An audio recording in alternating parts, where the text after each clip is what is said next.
When we mentioned we were going to cruise the coast of Maine, other sailors told us we should be prepared for two things: fog and lobster pots. Fog, what nature does with a mix of cold ocean water and warm air, affects Maine's seaboard 1 day out of 3 during the summer. Dealing with fog means knowing when to stay put, trusting your radar, and listening carefully for foghorns. How will we find the boat, Christopher?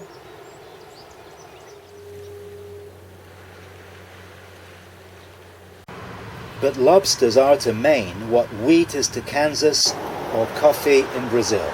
A huge food industry, and the traps to catch lobsters are literally everywhere. In shallow bays and far offshore in the deep waters, these floats cover the surface of the sea like confetti. Below each float is a rope leading down to lobster traps, and it's these ropes which are the problem for sailors. They tangle in your propeller, wrap around the rudder or keel, they can damage the boat and bring you to a dead halt. If you snag one and have to get into the water with a knife, it's cold. Navigating between these floats takes a lot of concentration and a sharp lookout.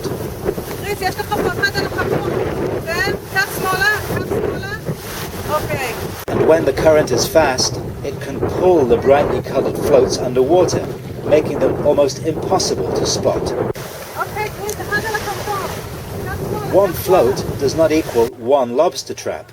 Some of them lead down to 5 or 6. And this is what they look like: steel mesh boxes. At least once a day, the lobster boats are out checking their traps. Each boat in Maine can service up to 800 traps. Each one is hauled up. Undersized critters are thrown back to the deep. Legal lobsters kept in tanks, and the traps refilled with fresh bait.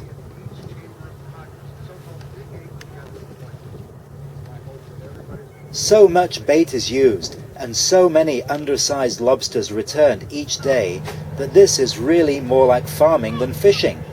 The lobstermen and women are running giant undersea feedlots. The seagulls are attracted by bait, which stays on the surface as the traps sink. In the towns and villages along the shore, evidence of how important this industry is to the local economy is everywhere. Lobster Bay, Lobster Landing. You can opt for lobster-themed Maine license plates. Old and damaged floats get turned into ornaments and design features. But the bottom line is, if you can't put up with these on the water, then there's none of this for the table.